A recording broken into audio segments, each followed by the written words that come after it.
till midnight. Kiss nights. I can't get enough. Hey Mitch, how are you? I'm so good. How are you? Yeah, I'm good, thank you. Oh my God, let me tell you, I've been doing this little show. I mean, I first met you, I know you have no idea, but it's totally fine. I was making coffees for Kyle and Jackie O. I was Mitch, the coffee bitch, years ago. and then I've worked, Right. and I made you a slice of Vegemite toast the day after your contestant, I don't know the name, you'll probably know, when they won The Voice. Do you remember the year that you won The Voice? Yes, of course. Yeah, and you came to Kyle and Jack the next day. You know, clearly. I mean, you- I'm trying to think which one. If you mean, like maybe Judah or Alfie or. Oh, I think it was Yeah, Judah. and It was you made me- yeah, it was Judah. Okay. And then the next day, we had a big after party. You came in for Kyle and Jackie O like 5 a.m, and you were like, "I need Vegemite toast." I'm like, "I'll do anything for you, Delta Goodrem." So I made you this Vegemite toast, and then Anybody who has made me Vegemite toast has a part of my heart forevermore. So we are forever bonded through that love of Vegemite toast. we have a soul bond. But I haven't spoken to you. I climbed that corporate ladder, got a show, and I'm like I'm all the time. I'm like, we need Delta. So it's full circle moment for me. If only we had a buddy toaster in here. I love that. I love that. You know, full circle moments are such special moments. You take stock of where you are, and like I heard this quote once. It's like looking at the same place but for the very first time. It's like going this full circle moment. It's really special. I know exactly what you mean. And sort of when you got booked on the show, I was like, oh my! It took me straight back to to smelling the toast. I'm like, wow, life is crazy, and I'm so glad to have you on. So thank you. Amazing. Brilliant, friend. Hard work pays off. Exactly. Hey, very quickly, I'm going to air this the day after the tour announced, so we'll just talk as if it's been announced. Yeah, great. So last night you announced tour dates. Miss Delta Goodrem is back. How exciting! I did. I truly can't wait. It's my favourite part of after you create the music, you go into the studio and you take all that time, and the moment you get to with everybody in your own space that feels like you can kind of go into a journey and put on a performance. It's truly what I look forward to. It's April, May next year. And, it's Bridge Dreams Tour. Yeah. I mean, I'm so excited. So, obviously, you've got new music coming out at the end of this week. Is it going to be, is there an album? Can you tell us much? Will the tour be the album if there is one? Or will it be old stuff? What's the plan? For sure. I mean, the fact is that, I'll always play all the old songs and the favourites that everybody has had as soundtracks to their lives. That's always a big part of going to the show and also having a lot of fun, like just going in there and it has to be all the colours of the rainbow, when you come to a show. But it will be the new album as well. By next year, all the new music, the new album will be out. And in great news, it'll also, $1 to every single ticket will go to the Delta Goodrem Foundation. So that's a big part of my life too, and giving back. And we're pretty proud to announce that. It's a really big deal. 100%. That's exciting. But, also it's about the fact is it's something to look forward to. When we were in isolation and doing these bunker down sessions I was doing each week, the idea of having something to look forward to was really important when you're going through something. So I sort of just was like, let's just get that tour and going. It's something to look forward to for me as well. I'm like when I was making the record, I imagined being live with everybody, and that's the part that I look forward to. Yeah. So have you been writing it while you've been in ISO? No, I had actually just nearly finished it, but of course you always keep the door open to any little song that might come up in this time, and there's been a couple, so I'm like, I better just sneak these songs onto the record. Just add it on the end. That's exciting.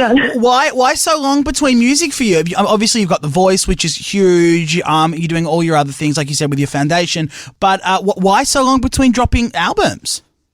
It's funny because it always feels like the years roll on so quickly, but it was 2016 was the last tour, and then 2017 I was doing the Olivia project, and then we have the Olivia soundtrack out, and then 2018 we'd sort of started with. So it definitely felt like I was we'd had The Voice each year, and all of a sudden, before you know it, when you start going into a new cycle of making the album, you're like, how has it gotten on this long since the last record? So it definitely took, but I also needed to go back to basics and just stay at the piano till my fingers hurt. I really wanted to feel like it was back to basics and just really real and transparent. And that was the idea I just needed to capture again in my writing. Well, see, that's also one of the things about like you as an artist, right? Everyone, and I'm not blowing wind up you, but everyone knows Delta Goodrem, right? And you're an artist that you can release a single, we'll play it on the air, everyone will hear it, everyone will talk about it. You're that caliber in Australia. So even though it's been this long, like you said, we'll just slot back where you left off. You know what I mean?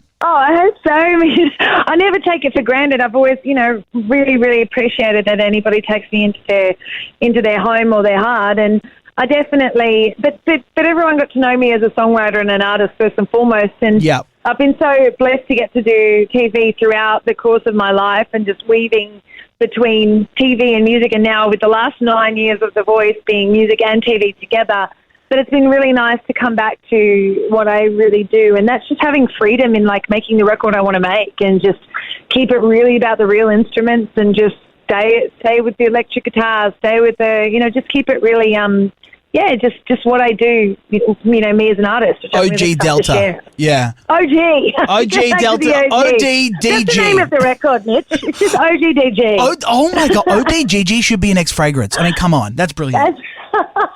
That's amazing. It is really good. OG DG. Write that down. I can see you writing it down. I know you are. You're telling, write that down. Mitch is onto something. I do have a pen in my hand. I'm like clicking away at me. I'm like, OG DG by Delta Goodrem. I can hear it now. I can see it at Chemist Warehouse in the window. That's so funny. Hey, ISO, have you been okay? Have you been keeping busy? You're in Australia or LA? Because I know you were in and out between for a bit. Yeah, the fact so thankful to be in Australia. Yeah. I definitely in Oz. We've just been filming The Voice still, and just been at home as well, and just trying to do the right thing and just stay home and when we can. But obviously, just going with the ever evolution of it all and trying to adapt and pivot every second of every week, and like all of us, just trying to. I mean, I'm just doing what I do best, staying at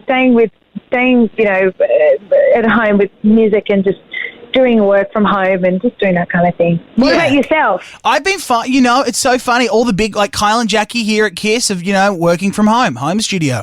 Will and Woody in the other, home studio. Then I asked the boss, I'm like, when is my house? Like, when is my spare room getting set up? He's like, oh, no, you're fine. You're fine to come in. So nothing has changed for me. So it's just me at work every night plugging along. But, it's good fun. You know what? It's just like you just continue. That's another chapter for you. Like you're going to have your home studio. It's the next one. It's the next chapter. Yeah, and you know what? I don't even have the spare room, Delta. So even if they asked, I couldn't put it in there. I don't even have one. Hey, very quickly, let's talk Paralyzed, because I've been lucky enough to hear the song, and I'm actually I'll air this when it drops as well. So I'll have you on twice in a week. But this song is. I mean, one, just to listen to it, it feels like an event. The song is beautiful, but the lyrics really, really hit me. Like, they feel really topical to right now, but I mean, I know you just said that you wrote it a bit before COVID, so I mean, how did you write, when did you write this song, and what's it about? Because it really hits me hard. I mean, that's the part that's been kind of fascinating, is that, I really do want this record, whilst I have my stories in this album, and this song is one of those moments of, I think, the viewer knowing that it's a reset. When you go through a major reset in your life and you just, it says stop and rewind, like reset. I couldn't believe with what happened in the world with this particular song. I was like, wow, does it sound like I've written it in this moment? Yeah. I just want people to take it into their own life. It's that idea of just, finding a little bit of strength and a little bit of, inside to kind of keep going after your life's on a really big reset. Yeah, 100%. Well, we love it. But also thank you. No, sorry. No, you go. No, I was just going to say it's also kind of, I've been really inspired by having a bit more of that throwback sound at the moment, which has been a really important aspect of the record. And it was really fun to lean into that. Well, like I was going to say, we love it. We're going to play it nonstop. How's your beautiful mum? She all good? Yeah, she's beautiful. Well, she's with my brother in Adelaide, so they're all in. They're doing, my brother playing footy still a bit, and because Adelaide's been pretty good, and my little niece and nephew are up there, so mum looks after the kids. Oh, amazing. I'm very jealous to not be there all the time with them, so hopefully soon. Oh, I love your mum. I love the whole fam. And we really do love you. We're so excited for we love you too. What do we say? OGDG. The next chapter. OGDG. That's the record name. Hashtag. Get it trending, Delta. Hashtag part 2 of OGDG. Hashtag part 2. Now it's too convoluted. It's going to be so confusing. Part 2. Sorry, God. I went too far. You took it too far, Delta. We love you so much. You're welcome. And when COVID's over, come into studio and I'll make you that Vegemite toast. It'll be better than ever. I can't wait. Thanks, honey. All good. Thank you so much. Talk in a bit. Thank you so much, Mitch. Okay, bye. See ya. Bye. Kiss Night with Mitch till midnight.